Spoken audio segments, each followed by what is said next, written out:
Good afternoon, everyone. Welcome to our webinar on the responsible use of generative AI among Silliman University students. I'm Mars, your moderator for today's webinar. Let me express my gratitude to every one of you for joining us. Today, we will uncover the intriguing topic of generative AI. We'll explore not only the applications of generative AI, but also promote the responsible use of generative AI among students, whether you're a student or an educator, contributing to the development of generation that not only understands the technology but also uses it in a way that aligns with ethical standards and promotes positive outcomes. So there are two speakers this afternoon, and I'll begin introducing our first speaker. He is an associate professor who formerly serves as the Dean of College of Computer Studies at Silliman University, Philippines. He holds a position as a technical committee member for IT education at the Philippine Commission on Higher Education. Additionally, he serves as executive director of the Asian University Digital Resource Network. He has held prestigious roles such as the president of the Philippine Society of IT Educators and vice president of the Philippine E-Learning Society. He is also a board advisor for the Computing Society of the Philippines Special Interest Group on Information and Computing Education. His achievements include being awarded the second place finalist in the Philippine Digibayani Award for Digital Literacy in 2015. He has received the Most Productive Faculty Award from Silliman University in both 2016 and 2023. He was also awarded the 2022 E-Learning Forum Asia Award for Community Outreach. His research interests encompass educational technology, local knowledge computing, and digital trust, leading him to secure various local and international research grants. As a United Board Fellow, he completed a postdoctoral certificate on leadership in higher education from Boston College, USA. Presently, he is the director of Dr. Mariano C. Lau Global Studies Center, Silliman University, located in the Dumaguete City, Philippines. Please join me in extending a warm virtual welcome to Dr. Dave E. Marshall.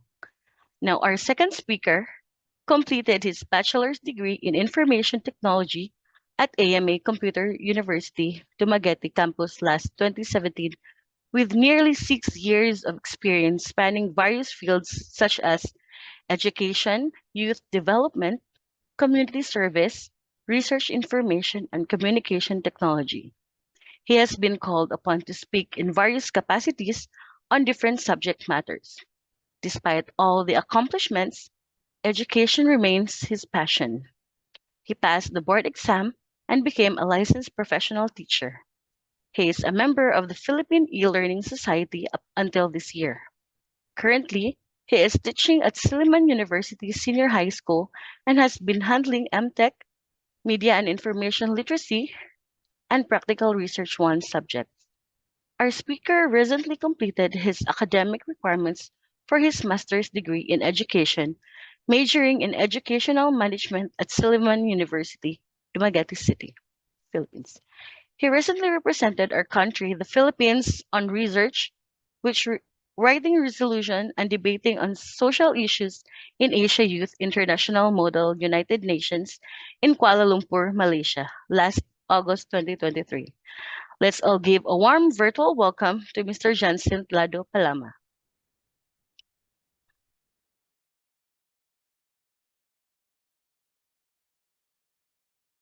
Okay, thank you, Mars, and welcome to another learning session with or on the topic generative AI. Let me share my screen.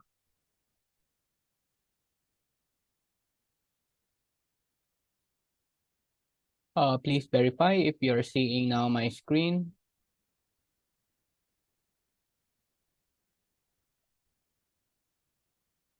Yes, sir, it's Mars? visible. Okay. Okay, so welcome. The first half, I'll be talking about more into the framework, and towards the end, Sir John will take over the screen to talk about some practical application. So in the next 30 to 40 minutes, I'll be talking about the definition of generative AI. What are some of the applications, benefits, and examples of the applications of generative AI in education, risk of AI among students, ethical AI framework, some scenarios and practices, which is to be delivered by Sir John, and ways to become a responsible user of generative AI in the perspective of a student, and some concluding remarks. When I browse the participant, I feel that there is a need for me to explain further a higher level of analysis on what is the origin of generative AI. So in the branch of computer science, there is a so-called artificial intelligence. And in artificial intelligence, there are many branches. And that includes robotics, speech, vision, expert systems, natural language processing. And the most popular, which is popularized by generative AI, is ML, or the machine learning. In machine learning also, it is categorized, or the most popular categorization of machine learning are three: the deep learning, supervised learning, and unsupervised learning. Deep learning, supervised learning, and unsupervised learning. That is where generative AI will come in. Generative AI is a specific application of the deep learning, which is a machine learning approach under artificial intelligence. Thus, what is then a generative AI? A generative AI involves using algorithms and machine learning techniques to simulate creative processes and produce original and realistic output. And generative AI refers to a branch of artificial intelligence. It might be too technical, but I saw some computer science and IT students here. But for non-IT or non-computer science, let me define generative AI in a most layman's perspective. So generative AI is, again, it refers to a branch of artificial intelligence that focuses on creating or generating new content such as images, text, music, and even videos that is indistinguishable from content produced by humans. In other words, generative AI, that is why it is called generative AI, because it is an AI that can generate content that comes in five major forms or four major forms: images, text, music, and videos. And that's what is generative AI. So how it works? Generative AI, you just imagine something like this. Imagine you are training a dog. At first, the dog might not know any tricks, but with practice, it learns to follow commands. It's just like also teaching a baby to talk a few words. So that is why you have to keep on repeating, telling the baby to speak up how to pronounce a word. And by that time, the baby trains. So generative AI is similar to that, but instead of the tricks like the dog, it learns patterns in data. It learns patterns in data, which means after training, it can now predict what might come next based on those patterns. So again, because this at the back end of this, the generative AI is often based on deep learning architecture that learn patterns and features from, again, vast amount of training data. A while ago, I showed to you the screen a vast amount of data because they are actually harvesting data from the web. They have to scrape, they have to get the data and then put it in their own database like the Open AI. With this, generative AI is one of the popular tools achieving towards Education 5.0. And this advancement, in other words, collectively define of what is known as Education 5.0.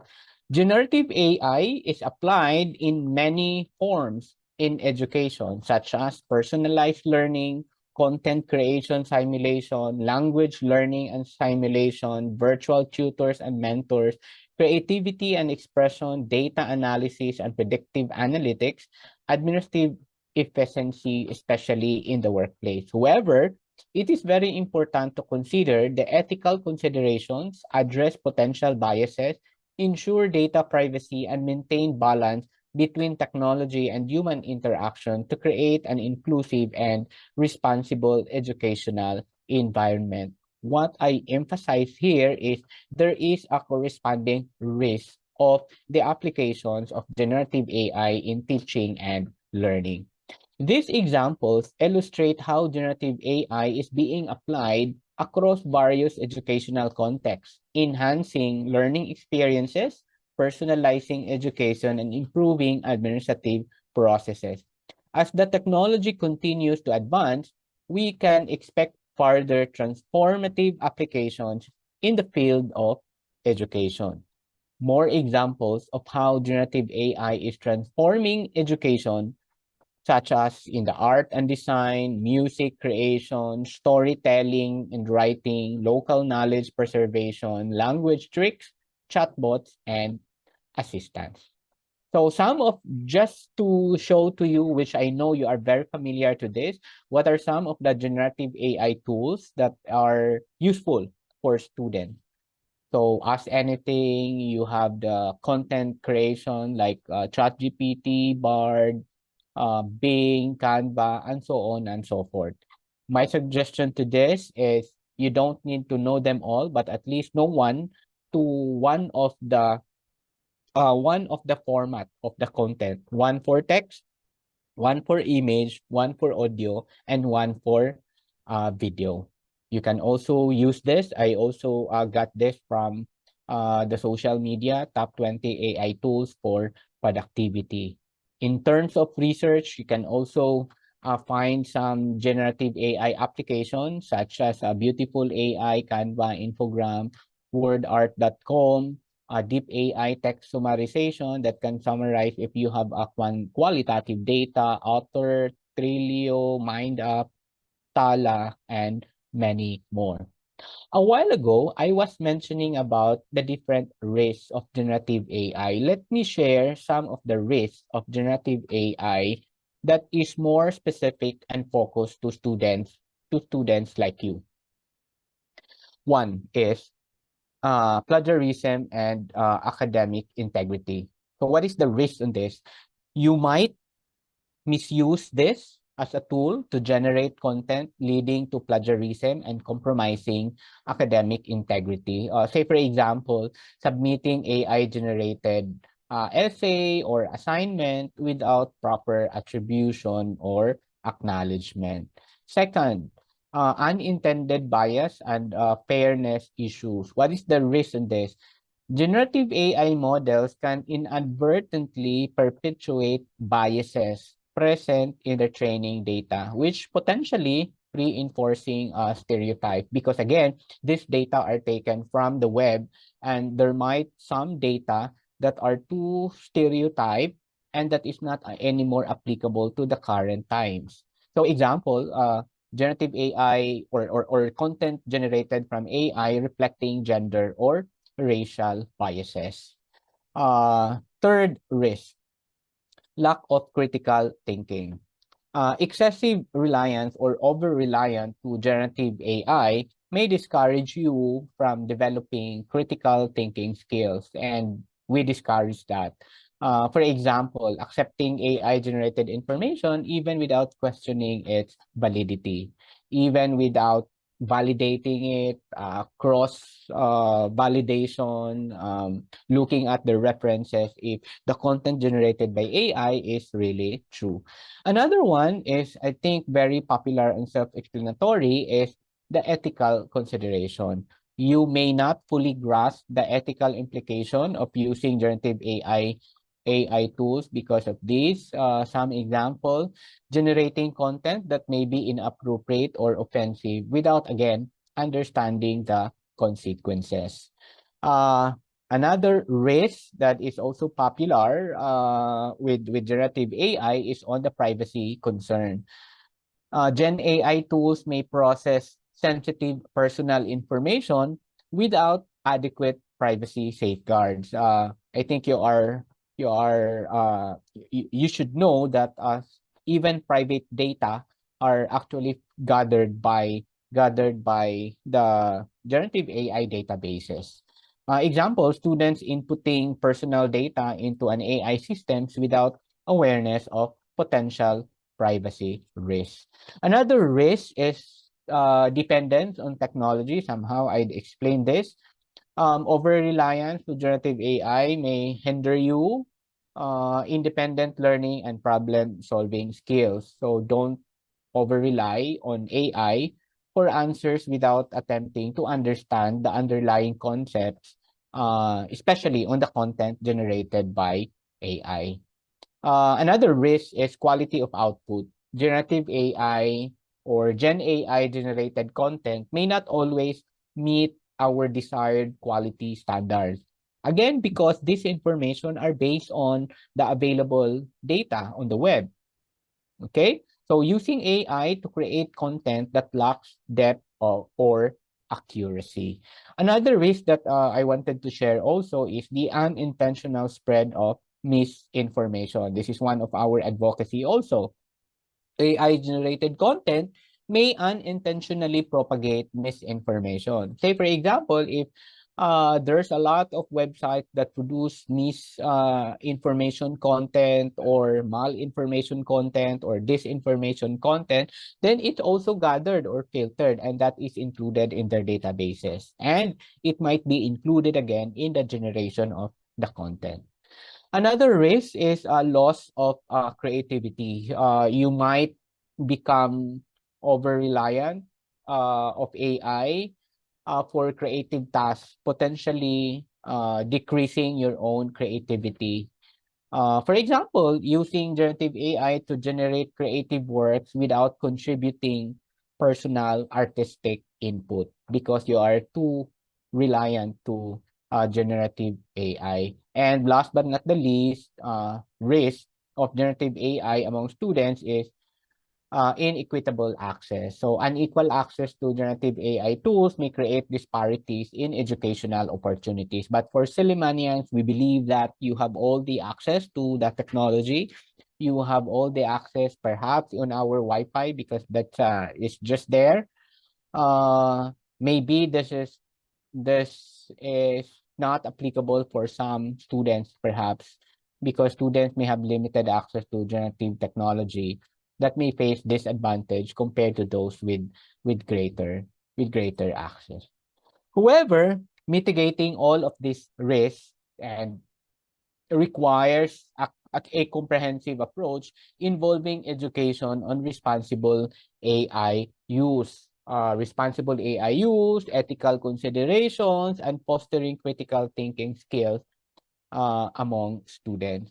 So it's not that easy. I know I might be sharing you this Miss Philippines universal risk of generative AI, but what are the specific risks among Sillimanian students? That is where we uncover. We wanted to learn from you because we are also learning on how to train you or how to guide you on becoming a responsible user of generative AI.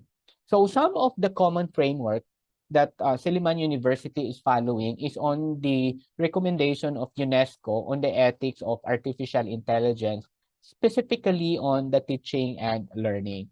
UNESCO said that it is at stake the teaching and learning environment in the Southeast Asia is on a stake if the university of institution cannot guide our learners to be a responsible generative AI user. So let me share to you some values and principles that we can also understand and learn being a student. For example, when we use generative AI, let us take note on these four values in general. respect, protection, promotion of human rights, fundamental freedom, and human dignity. Another values, environment and ecosystem flourishing, ensuring diversity and inclusiveness, and living in peaceful, just, and interconnected societies. What I am sharing to you is actually a universal values and principle as far as ethical framework of AI is concerned. So these principles is applicable not only in the education sector, but all sector that is defined to be affected by, solely affected by the generative AI. So principles such as proportionality and do not harm, safety and security, fairness, sustainability, all of this will help us to be guided being a student of Silliman University. Then from these values and principles, let us also be focused more as far as education is concerned, and that includes transparency, explainability, explicability, understandability, and interpretability. So all of these are our guiding principle when Silliman University wanted to guide also our students to become a responsible user of generative AI. We assure you that when we develop the integration framework, this is learner-centric and we value and prioritize our students. So looking back on and to have some context why Silliman University is promoting responsible use of generative AI, we have this digital transformation framework where the whole person is on the center, and our journey, we know that we experience several pedagogical challenges. First, we make sure that the university's pedagogy of education, of faith strengthening in instruction, research, and extension is integrated. And the trifocal function has expanded to come up with FIRE, faith, instruction, research, and extension. And there is the firming up of digital transformation of at least 5 venues for a rich interaction of experiences. Silliman's education 5Cs: classroom, culture and the arts, community, court, and church. And there is digital or technology-enhanced service learning, where ourselves validate and apply concepts and theories in our respective discipline through an understanding of social civic issues on the ground while working with the communities. The high demands on disruptive innovation of research in whole person education requires holistic approach. And this holistic approach, we made sure that while we innovate, disrupt, embrace the revolution, and mitigate its risk, it is being translated in the classroom through our graduate outcomes, attributes, and learning. Uh, in response to in response to emerging demands discussions have begun in March 2023 on harnessing generative AI's advantage, and the upskilling program that we started. Silliman University has just approved our generative AI integration framework that focuses not only on teaching and learning, but also with operations and management. Operation and management, this actually focus more into the offices, our staff, on how they can be also a responsible user of generative AI. So that is actually our integration framework. We include everyone in the ecosystem of learning, teaching, operations, and management. If you can see on the framework, the integration is on the center. We believe that generative AI or AI can be used for content, pedagogy, research, and assessment, while on the other side of the coin, the in for operations and management, that can be used for reference, writing assistance, organizing, and reporting. With this, we have uh, from this framework, we feel that we have these values of the integration, innovation, and ethical use, continuous learning culture, collaboration and engagement, student-centric approach, mission-driven integration.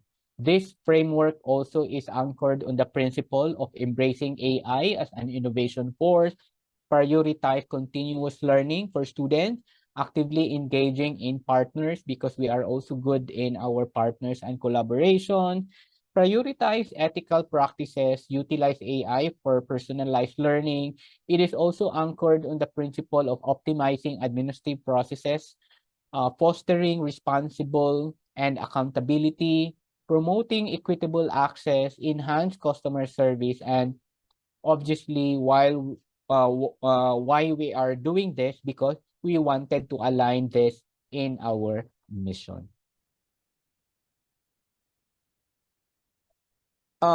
In this juncture, I'll turn over the screen to Sir John to give you some practical applications on how to become a responsible user of generative AI being a Sillimanian. While Sir John is preparing his slides, I'll be chatting this link, or Sir Steve will be chatting this link to please take a survey on this. This survey will help us understand and validate of what we come up, what are the skills and competencies needed for you to critically assess and interpret AI generated content so that we can guide you, we can help you, we can assist you. Part two of the questionnaire is skills and competencies that we feel needed by the students to ethically and responsibly use and interact with generative AI. So please be honest as possible on how do you rank all those skills and competencies. I think it's now on the chat box, and I'll be stopping my screen so that Sir John can start his sharing.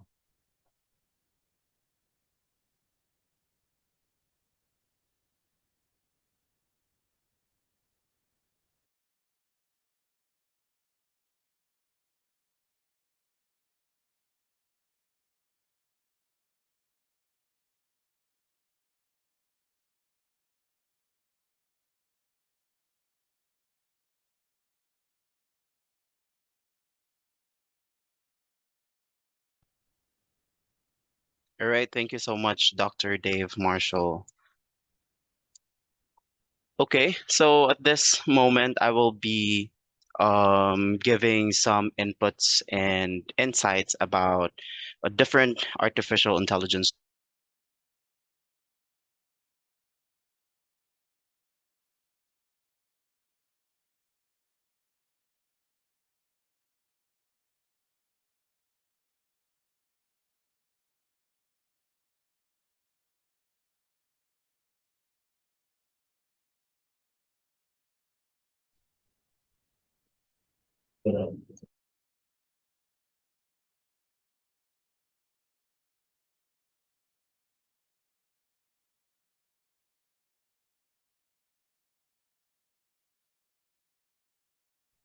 All right, so yeah, I hope my microphone is already functioning this time. By the way, in 30 minutes of my time today, I will be explaining to you some of our artificial intelligence that might be helpful for you as a student in your learning process. So my topic is about responsible use of generative AI among Sillimanian students.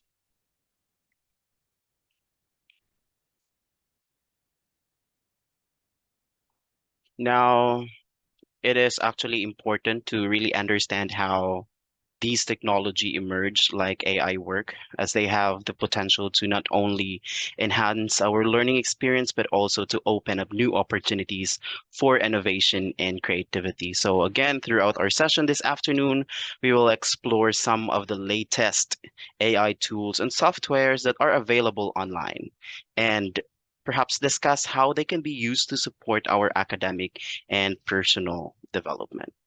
And with that, this drives my question too so far. What AI tools and software have you used so far in your learning process? I want you to make use of our chat box and type in what tools or AI tools and software have you used so far? Feel free to list them all in the chat box. I will also be reading your answers. Maybe some of these tools are part of our demonstration to this afternoon. I am waiting for the others to have listed all the AI tools and software they have used for their learning. Feel free to list them here in the chat box. We have ChatGPT, Bard. How about the others? I have students here from the senior high school. Um, don't have it in direct message. Make it sure that others can also check, I mean, see your answers. Sige, we have ChatGPT. Yes, Gabriel. Hello, Gab. Jaessa is actually here, my student in senior high school. Direct message, ChatGPT, and Killbot. What else? How about in the college department? Feel free to list all of them. Maybe perhaps these AI tools are part of the tools that I use so far. We have U.com, good.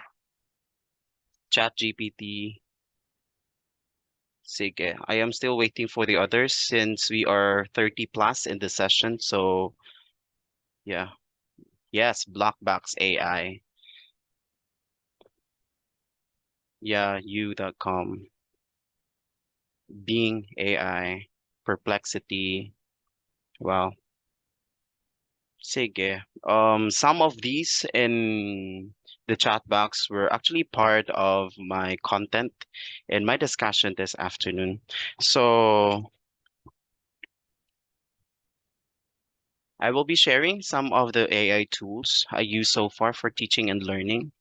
And I also be sharing to you how these AI tools use responsibly as a student. Okay, so far, these are some of the AI tools I use. Does anyone in the participants today uses any of the AI presented on screen? I saw an answer that covers about Killbot, Bard AI also.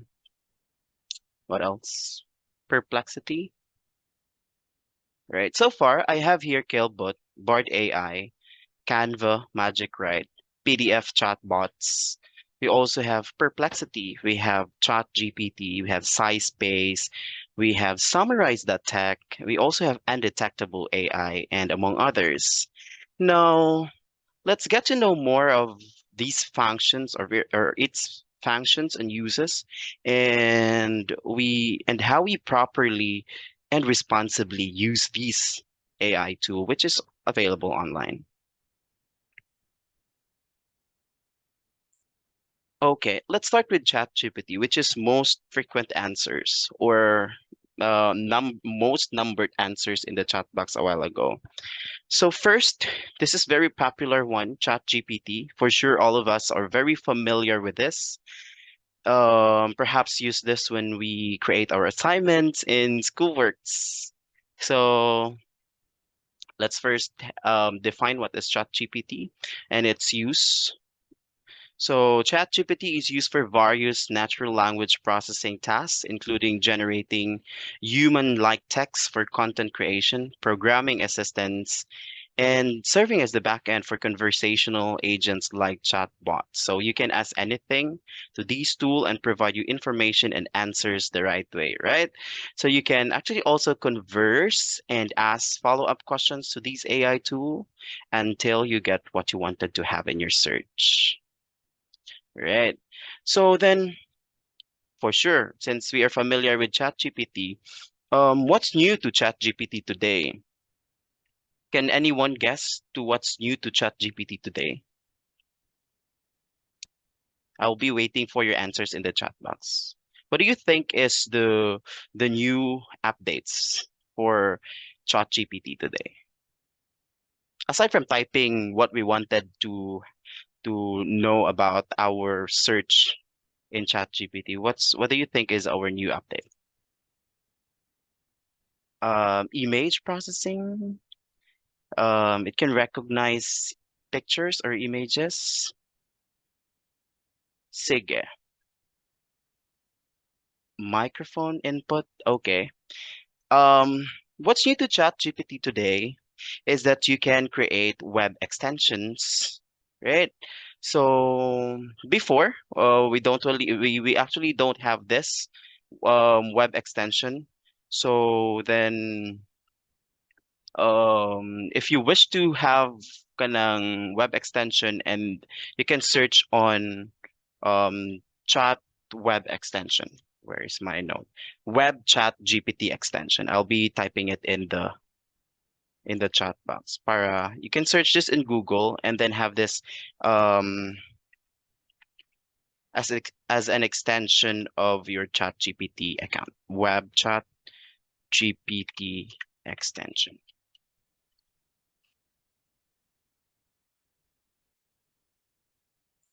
It's in everywhere. Ayun. So you can have that. Um, what's what's what's its purpose is, sorry, this one. This web extension provides one-click prompts and web access to provide sources and websites to your searches. What's the difference between the other one is when you search a particular topic, for example, what is instructional design, and please, for example, please add sources. And then when you click that source, right, I'm referring to the old version. If you click that source, maybe perhaps that source is not working, right? Or else you can look for another source to verify if it's available online or in a journal. Now, compared to the other thing of ChatGPT, which has extension, this automatically provides sources, and that sources is working, and other sources are already published journal in journal. So then it's easier for you to really look for um, sources online compared to typing it in Google. Okay, so that's ChatGPT. Another thing is Canva Magic, right? And of course, for sure, that everyone of you here has this Canva account and even doesn't know that Canva has this Canva Magic, right? Who has Canva account here? Sige, sana yung mga participants natin? Who has Canva account here? Okay, we have one. How about the others? Two. Sige, for sure, you have Canva accounts. Four. O, sige, taga na. Um, Canva Magic Write usage specifics would require checking Canva's latest documentation for information on its features and applications. And note that, take note, that only Canva for education administrators and teachers can use Magic, right? So um, meaning to say that if you're not using your if you're using your student account, for sure you cannot access Canva Magic, right?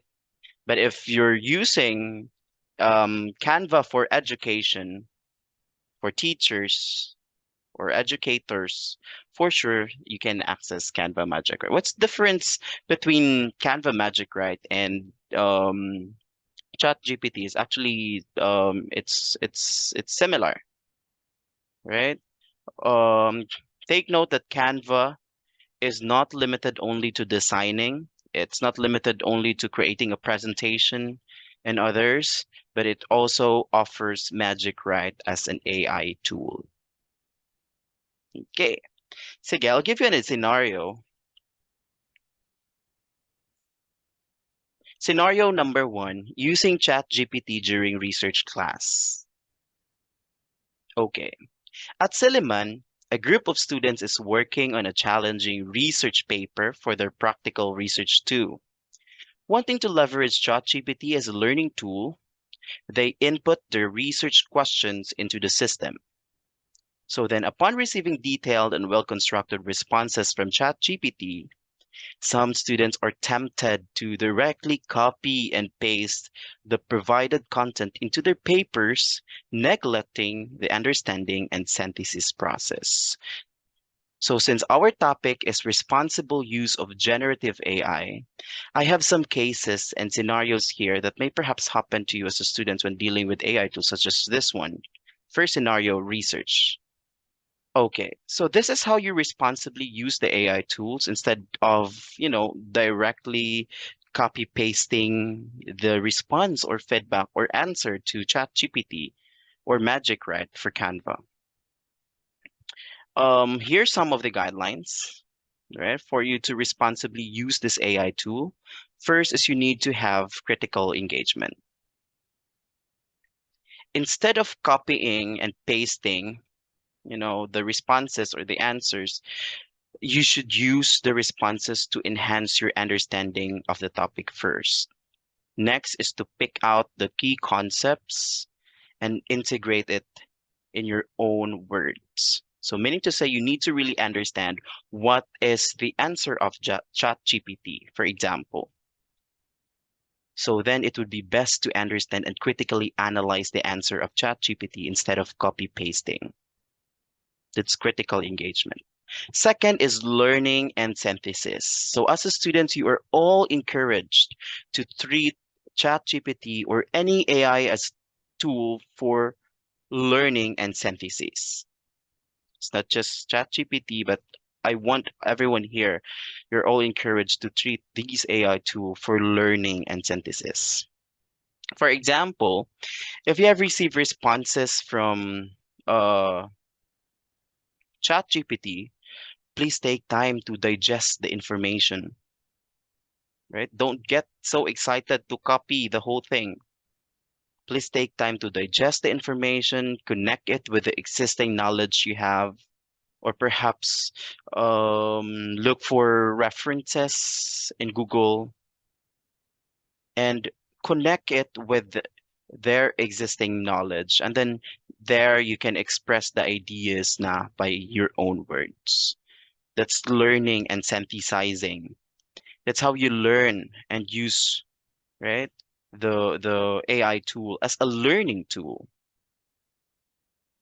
Third is citation and paraphrasing. So these students of Silliman who are tempted to copy and paste the results in ChatGPT for the research, how you responsibly um, or supposed to do it is to have citation and paraphrasing,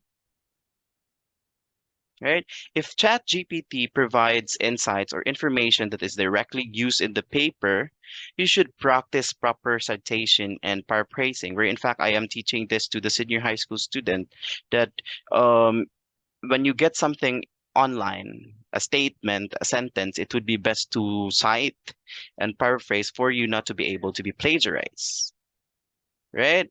So this involves acknowledging the AI's contribution while expressing the ideas in a manner consistent with academic writing standards. Or perhaps visit a journal article and have time to verify the information. Then that's the time you create citations for proper credit to the author. The fourth guidelines for responsible use is consult your teachers or consultation with instructors. Class. Okay. If you're unsure about how to integrate AI generated content responsibly, if you are not that really confident on how to integrate AI generated content responsibly, first, my advice is you should seek guidance from your teacher, from your instructor, from your professors, right? These people or teachers can provide insights on the appropriate use of AI as a learning tool within the context of the specific assignments, for example, or research, for example. So then in this first scenario, the goal is to steer you students, away from the temptation to directly copy paste from ChatGPT and encourage you to use it as a tool for deeper learning and comprehension. So what we have discussed a while ago is the use of ChatGPT and Magic Write for Canva. Now this time, next is Bard AI. So if you have notes there, you can actually take all of these tools that I have used so far for my teaching and learning process. Maybe some of you are not new to Bard AI. What is Bard AI? Bard is made for research. Bard can also answer questions, provide information, generate content, and integrate with other Google applications and services. Now, what's new to this is Bard AI chatbot can now answer questions about YouTube videos. Okay, although Bard already had the ability to analyze YouTube videos with the launch of the extension, YouTube extension back in September, the chatbot can now give you specific answers about queries related to the content of the video itself. So basically, they can now answer questions about the videos in YouTube, right? What's a good thing about using this AI tool, this Bard AI tool? Bard can use real-time data, so users can ask about current conditions, such as how's our weather today? And then another thing is note that only personalized email works on Bard, meaning to say only at gmail.com will be read. Okay? However, the institutionalized email, such as su.edu.ph, is so far not recognized to Bard AI. Hopefully soon it will be linked. So again, note that only personalized email works on Bard AI, meaning to say at gmail.com can only be read to this. However, the institutionalized email, your su.edu.ph account is so far not recognized for now. Hopefully soon it will be linked. Okay, so the Bard AI has this updated information compared so far to ChatGPT.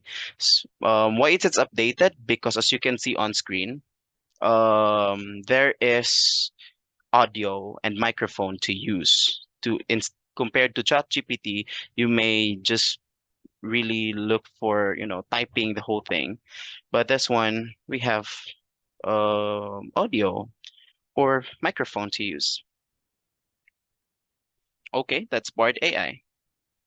Now, another scenario of on using Bard AI. In a programming class at Silliman, students are working on a challenging coding project involving the development of web app or web application.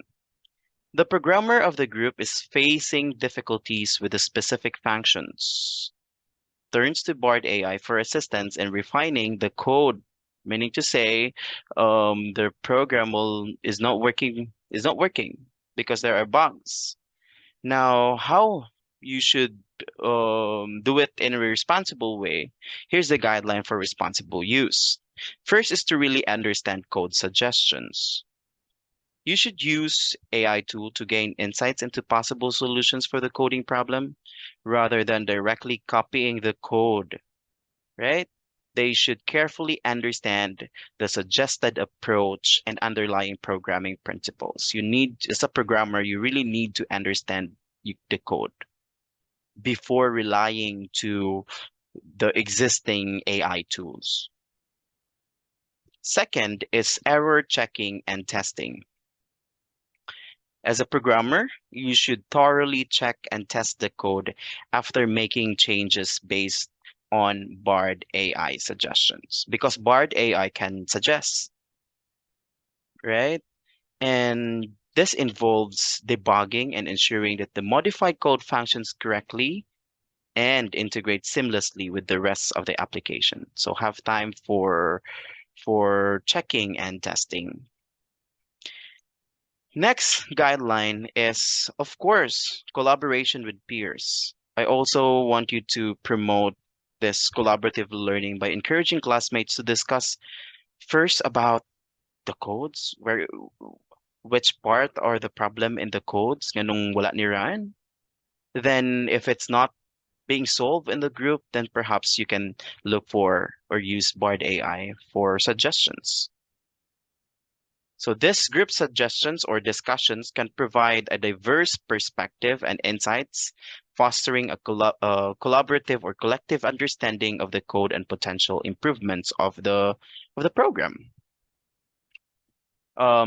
Lastly is maintaining code ownership.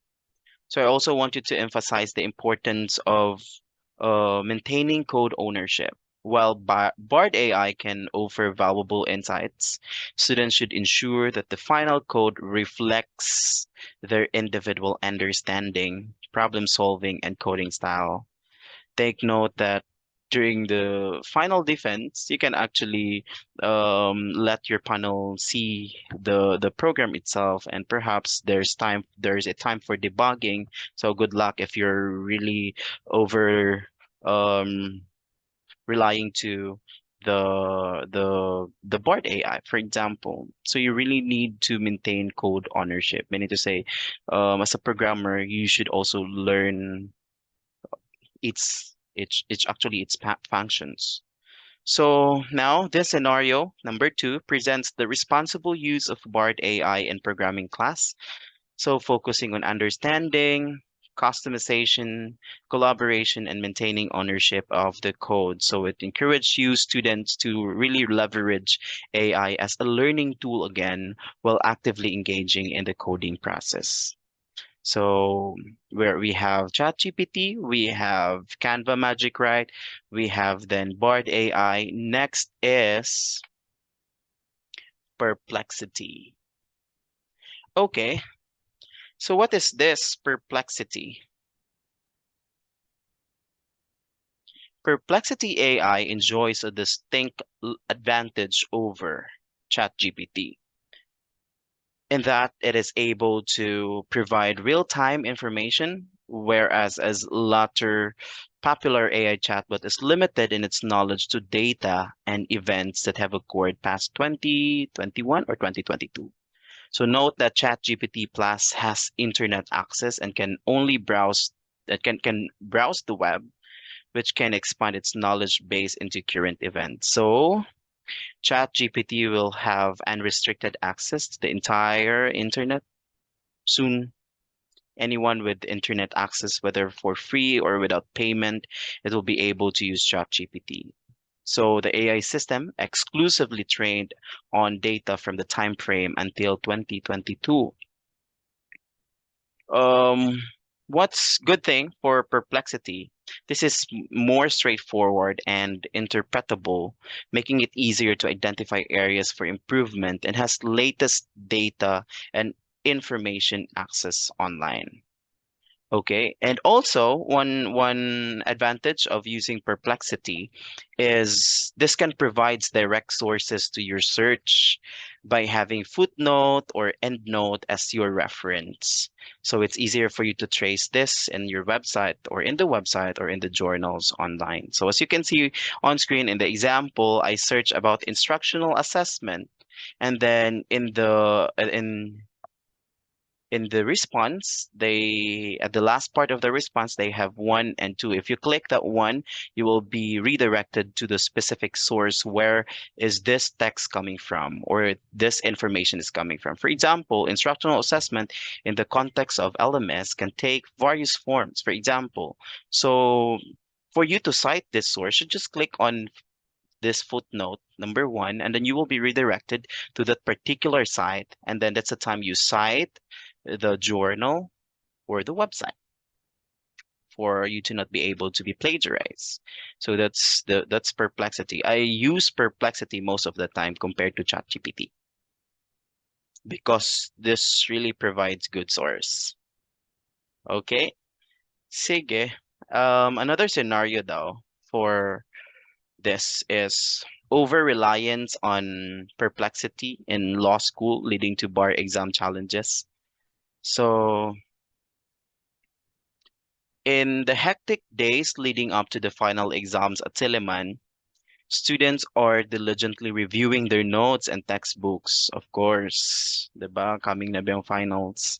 So then, Some students decide to use Perplexity for last-minute clarification on specific topics, seeking quick explanations and additional insights to solidify their understanding. So, how are we going to um, do it in a responsible way than really relying to Perplexity, looking for answers? Here's the guidelines for responsible use. First is you make sure that you have active case engagement, right? So it is important to emphasize the importance of actively engaging with legal cases physically in the class.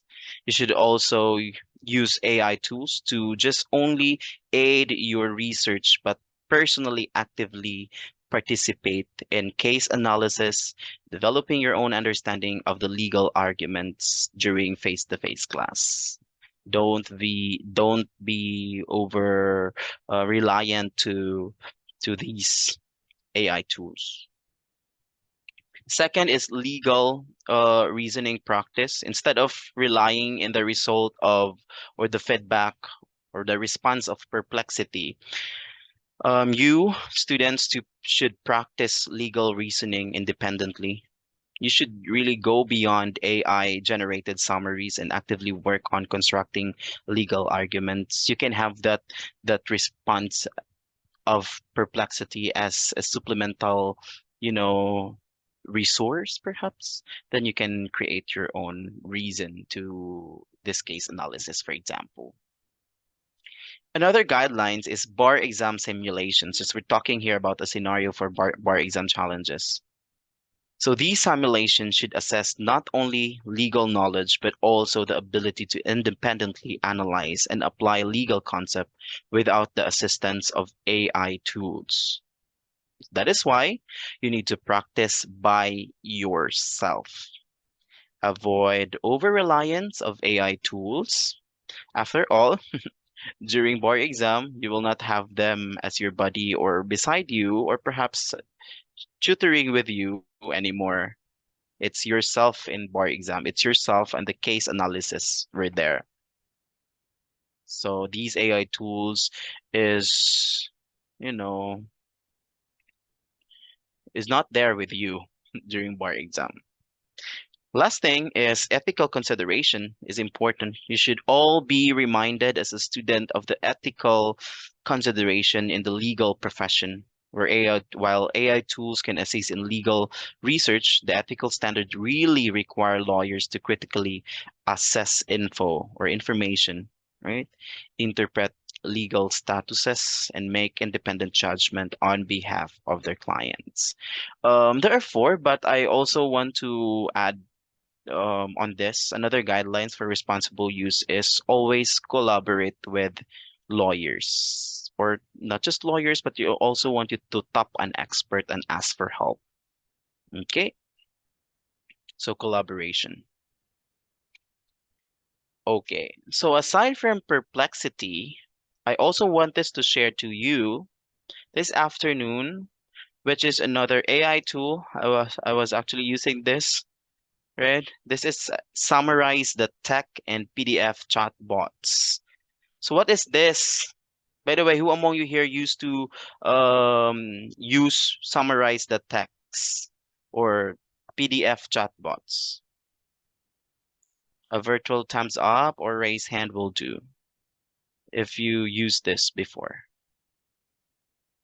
Okay, wala pa. Okay, what is this? This is one of the most popular YouTube video summarizers or summarizers available online. So it helps you to generate summary for any long YouTube video. You just get the URL or the link and it will give you a synthesis or a summary of the video, such as live event ba na, or naka-live ba na, or government meeting ba na, lecture, webinar, training. You just have that link and then you will be able to have it in summarize. That summarize that tag. You take note of that. The AI tools uses advanced chat GPT, right? and summarizes everything, break content based on the timestamps, since we're talking about YouTube here. On the other hand, I also have added here PDF chatbots. For PDF chatbots or PDF.ai, the good thing here is you will just upload, for example, your teacher um, let you read one chapter about introduction to multimedia. Then um, you just want to really know what's the summary of everything in one chapter. So my suggestion is to use PDF.ai. You will just upload your file and ask them to summarize or create, or perhaps you can create a question based on the PDF. Then after a minute, it will generate questions and discussions. So that's PDF.ai.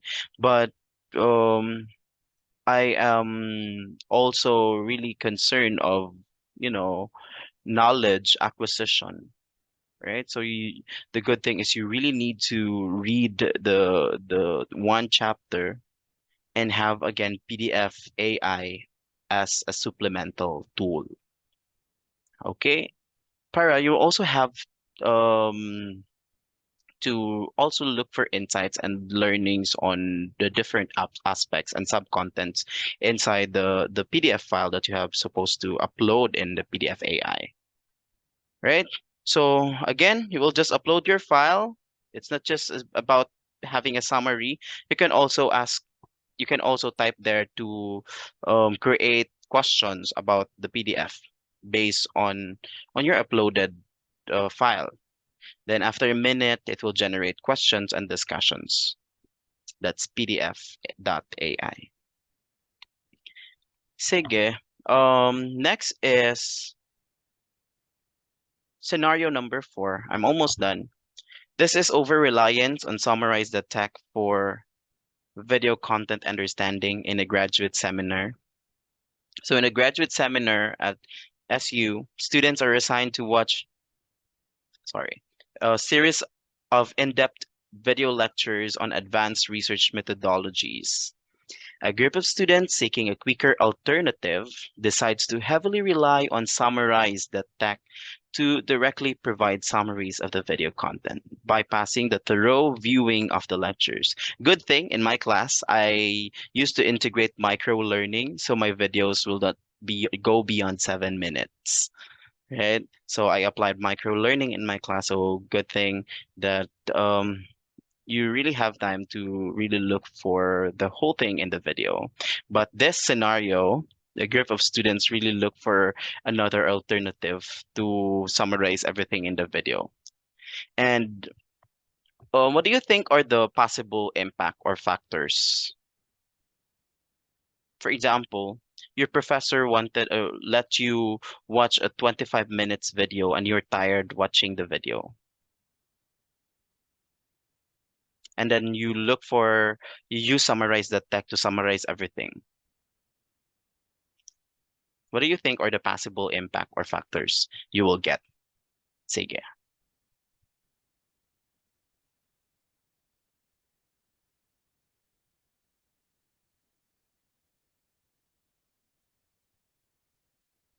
Can anyone share?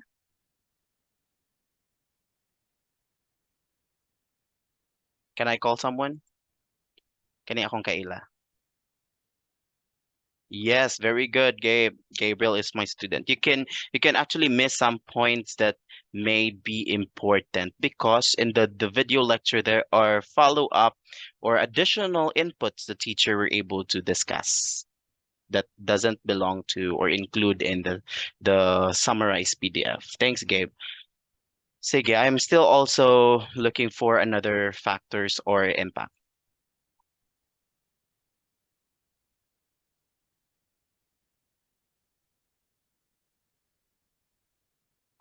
Aside from missing some points in the video lecture, what else?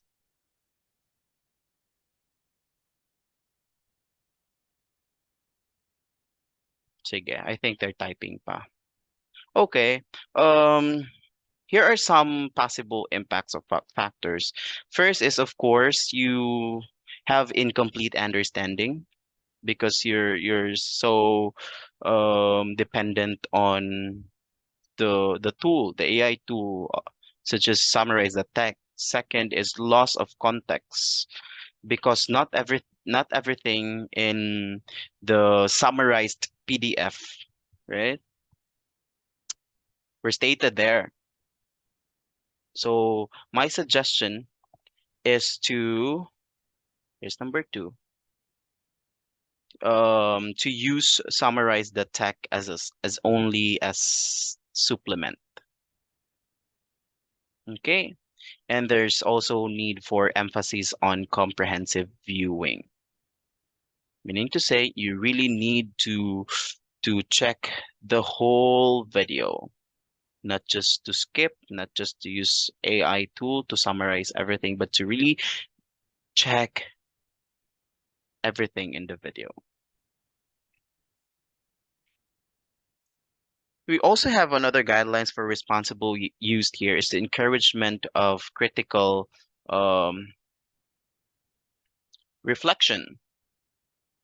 Next, of course, you are all encourage students to critically reflect on the content, right? After watching the video, some teachers let you have kaan, diba? Reflection after watching the video. This includes thinking about how concepts connect or considering the presenter's perspective and forming your own opinion before resorting to summarization tools. So it would be best to really have our own idea, right? Compared to be so much dependent on the AI tool. I think I have another guidelines here. Yes, it's clarification and verification. Always see the importance of seeking clarification and verification. So if the students use summarize the text, they should cross verify information with the original videos and seek clarification on points that may be unclear or simplified in the summaries. For example, there are some points that was being discussed in the video that when you use summarize a text, the summary doesn't include that specific points. So then good luck. So it would be best to really clarify and verify that all of these things, of course, should be part of the discussion or in the video discussion. Sige, I am now in the last part of my discussion. I'll be sharing one, it's almost four. Yeah, I'll be sharing one more AI tool, and this is SciSpace or typeset.io. Sige, does any one of you here knows SciSpace? SciSpace. Give me a virtual thumbs up if you're using SciSpace. Sige, I'll make another question. Who among you here don't know about SciSpace? Or it's your first time knowing SciSpace? Very good. One, kinsa pa? Two, three, four, five, six, seven. Good thing that you have attended this training or this webinar because I'll be sharing to you what's the importance of SciSpace and the usage, of course. Next question. Who among you here has research subject and or doing research? Very good. One. Oh, daghan kayo. Very good. Six, seven, eight, nine, 10. Good thing that you have attended this webinar. That's why I let my students join this training because I also want these to share to them in a good way, of course. What is SciSpace? For those who don't know, this is so-called or formerly called typeset.io. This is a brilliant tool for academics and research to create white papers, technical documentation, and yes, research papers. So if you have problem with your research paper, this would probably help you. Pero I will be sharing to you how you responsibly use this. Again, SciSpace is an AI-powered literature review tool for those who are having a hard time to look for RRL. This is for you. This helps you, right, as a researcher to really easily search and understand research paper and look for related literature for your study that are existing online. And it's safe to use SciSpace because this serves as the strongest grade of HTTPS security so that requests are protected from, any attacks. Sige, I'll give you a scenario in using SciSpace. In classroom setting, students encourage challenges while conducting or encountered challenges while conducting a literature review for their research project. Struggling to find adequate sources. It took, so much of your time, 5 days, 1 week to look for sources. They face a dilemma, feeling pressed for time, so they resorted to extracting information directly from SciSpace without, take note of this term, without properly citing it in the review of related literature, and aware that this action goes against ethical research practices. So here's the guidelines for responsible use.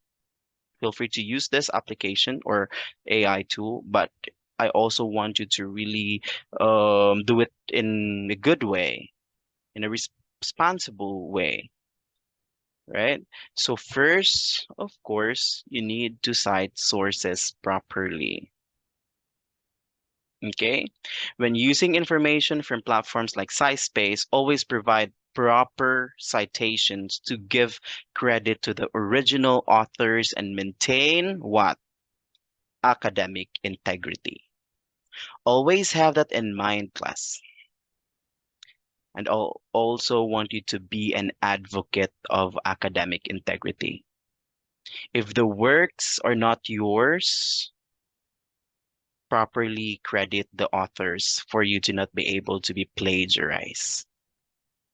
That cite sources properly. Second, you need to really seek for guidance. If facing difficulties in finding relevant literature, I saw students who put notes cramming RRL or naigora ko by myself because I did, right? You need to really seek guidance. Consult your teachers, consult your professors, librarians, or perhaps use university resources to ensure a thorough and ethical literature review. Feel free to approach your research teacher and ask assistance on what would be the best way to do it, or ask for an outline or suggestion to your teachers. And that's how you responsibly do it when having situations like this. You need to cite sources properly, give credit to the authors, and seek guidance to your professors, to your teachers on what are the best way to do, right? So those were some of the cases. I also would like to emphasize this that in Silliman University, we have Turnitin and logs that can analyze students' activities in my soul. What is Turnitin? Turnitin is like a guardian for students, making sure they do their work or their own work in school, especially research. It checks their assignments or research to see if they copied from others. And if it's find any issues, it helps students understand what went wrong and teaches them how to give credit to the original authors. Again, Turnitin is like a friendly reminder to every one of us here to always do your best and be honest of your schoolwork. I used to integrate this in my class reflection and in my research class when my students when I let my students pass their first draft on chapter one. I integrate Turnitin and see if there are AI generated contents in their chapter one.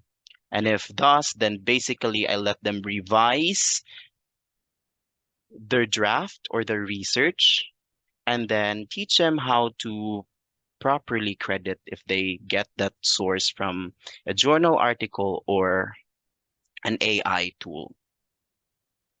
Okay, as you can see, on the right side, there's a circle over here where you can actually check on AI generated content.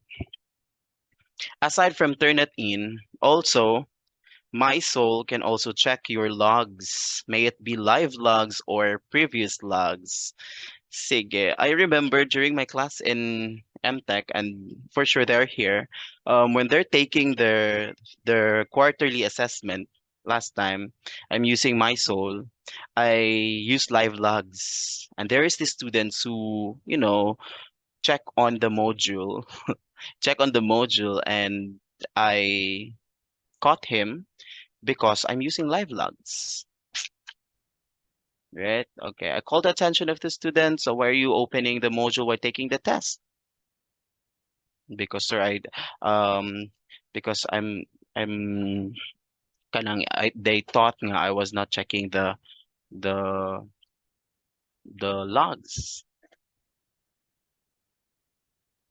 Okay. So again, my soul, right, can also actually have this logs, right? So all of these are one way of both Turnitin and live logs or logs. All of these are one way of safeguarding you as a student and ensuring the use of AI tools responsibly and with integrity. And this leads us to the message of UNESCO just this year. Artificial intelligence presents exciting opportunities for learning, but it is important to really approach and its use in the classroom with care and consideration. So, as students, it is essential to be mindful of the ethical and privacy implications of AI technology. This message reflects UNESCO's focus on the ethical and safe use of artificial intelligence in education, while also highlighting the potential benefits of AI technology in the classroom. So once again, that is all this afternoon. I think Dr. Dave will have something to add up. Thank you so much.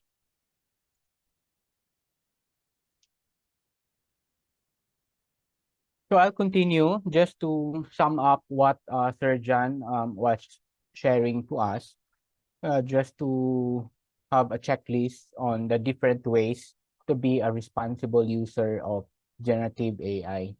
The first that is being emphasized by Sir John is understand the technology. That is why Sir John introduced to you what's the technology all about, and verify and cross-check and avoid unethical use. So, like in understanding the technology, you need to take the time to understand how it works and what is its limitation. That is why Sir John described it first, because you have to understand what is it all about and what is its capability. You have to learn about the algorithm. If not the algorithm, perhaps the data sources used in the generative AI applied before using it. When it comes to verification and cross-checking, verify the accuracy of the content through the how by cross-checking with reliable sources. You have to fact-check the information generated just to make sure that it is reliable. Uh, in avoiding unethical use, refrain from using generative AI for unethical purposes, such as creating fake content or engaging in plagiarism. Always use generative AI to enhance productivity, as highlighted by Sir John, and creativity within the ethical boundaries. Guard against bias, transparent collaboration, and respect for privacy. How to do this when it comes to guarding against bias? Be vigilant about biases in AI outputs and work to mitigate them. Have a regular review and adjust your content to ensure fairness and inclusivity. How to be transparent in your collaboration, communicate openly with your teachers, with your classmates, with your peers about the use of generative AI in your project. Clearly disclose the involvement of generative AI and collectively decide on its use with a collaborative setting. Protect personal and sensitive information when you use generative AI tools. Be cautious about inputting private data into the AI system. But sometimes we are forced actually to input, especially our name, our legitimate email number, I mean email address, and for sure, all of these are actually recorded already in their databases. We have also to educate others, regularly update our skills, and promote ethical AI practices. Share knowledge about generative AI to your friends. Organize informal workshops. Continue having a discussions to raise awareness about ethical considerations in AI. Stay informed about the latest development. That is why Sir John tell you about what's new, what's this, because you have to be informed so that you would know how to ethically use all of this. Engage in continuous learning to adapt to evolving challenges on AI ethics. Advocate responsible. Let's help each other. Let's promote ethical AI practices. My dream really is to have something like an advocate in the institution. It's a sort of just like a group, an informal group perhaps. You can join us in GSC. We can do all together, make some programs, advocate, create some activities among our students. And we're calling some volunteers to help promote ethical AI practices. Uh, that volunteer will help us doing our students' empowerment as to AI literacy, ethical consideration, continuous learning, computational thinking. We'll also train them about collaboration and creativity, data literacy, some application of real world applications, and digital citizenship. So in conclusion, generative AI is a tool that holds immense potential, but with the potential comes the responsibility to wield it ethically and responsibly. Uh, and as you navigate the academia and beyond, the responsible use of generative AI becomes a crucial aspect of your learning journey. You have to take note that a generative AI is not just about understanding algorithms or coding. It's about embracing a mindset that combines innovation with a profound sense of ethics. You know, you are all Gen Z, and you hold the power to create, to innovate, and to shape the world around you. I urge you to cultivate skills that go beyond the technical aspects, skills that involve critical thinking, ethical decision making, and a deep understanding of the impact your actions can have. So, how do we navigate this landscape responsibly, the integration of generative AI in our learning? Well, it starts with recognizing the importance of continuous learning. The tech world is dynamic, and your ability to adapt and grow will be your greatest asset. Silliman University will support you. Collaboration is our key. Working with us, teachers, researchers, administrators, learning from each other, and sharing your knowledge will propel you forward. So always remember, behind every line of the code, every algorithm, every advancement of AI, there is a purpose. And it's not just about what AI can do, it's about what you as responsible users can do with AI. Align your endeavors with the mission of the university, and that mission is to use technology not just for its own sake, but as a source for positive change. With that, thank you very much for listening. Thank you for that very comprehensive presentation, Sir Dave and Sir John. Your insights have certainly expanded our understanding of promoting digital tools as we embark on a journey to explore and harness the responsible use of generative AI.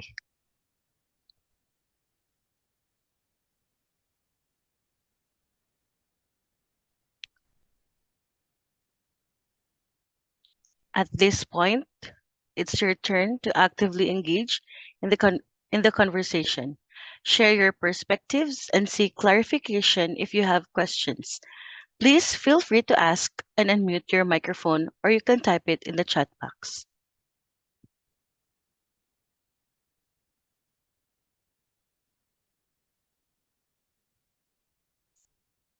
Mm, Any questions from the participants?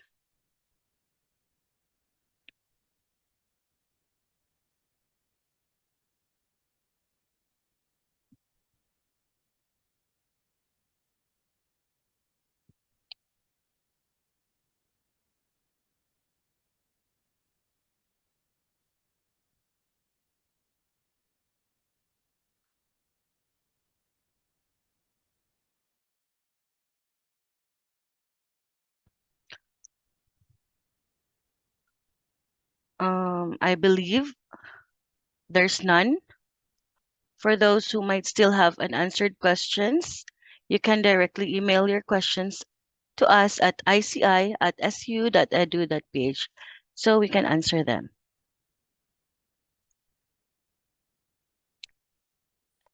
At this moment, the evaluation will be sent to your respective email. For you to get your certificate, make sure to accomplish the evaluation. We will be waiting for your response.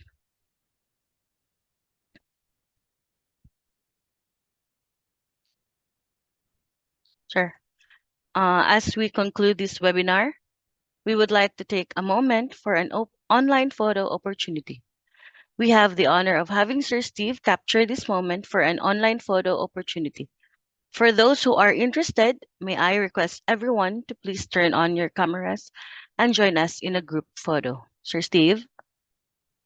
Thank you, Mars. May I request everyone to turn on your camera for a photo opportunity. Thank you. So I have two frame here. Mm. So, all right. Let us wait for the others to turn on their cameras. Okay, we're ready. Okay, 1, 2, 3, smile. Again, 1, 2, 3, smile. Okay, second frame. Okay, hold on. 1, 2, 3, smile. Again, 1, 2, 3, smile. Okay, thank you, everyone. Back to you, Mars. Thank you, Sir Steve. Thank you all for joining us today for this very fruitful webinar. We hope you found it informative and valuable. We want to thank our esteemed speakers, Dr. Dave E. Marshall and Mr. Jacinth Lado Palama, for sharing their insights and expertise with us today. We appreciate your time and effort in preparing for this lecture. Also, a big thank you to all the attendees for your participation and engagement. Your questions and comments added to the richness of this discussion. Once again, thank you for your participation, and we hope to see you at future events. Have a great day.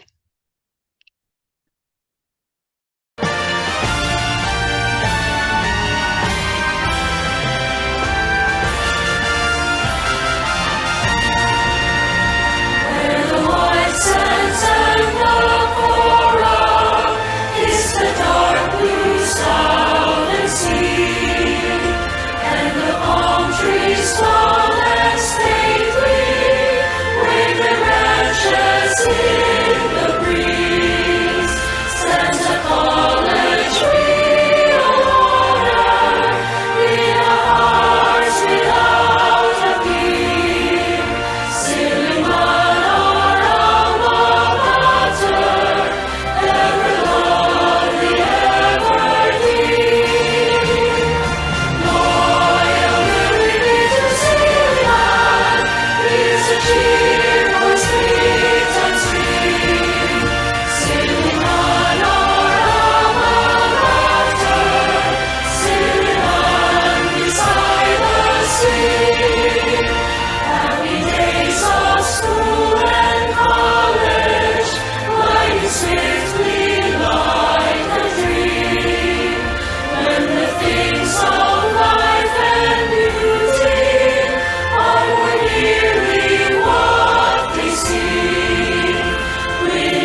Silliman.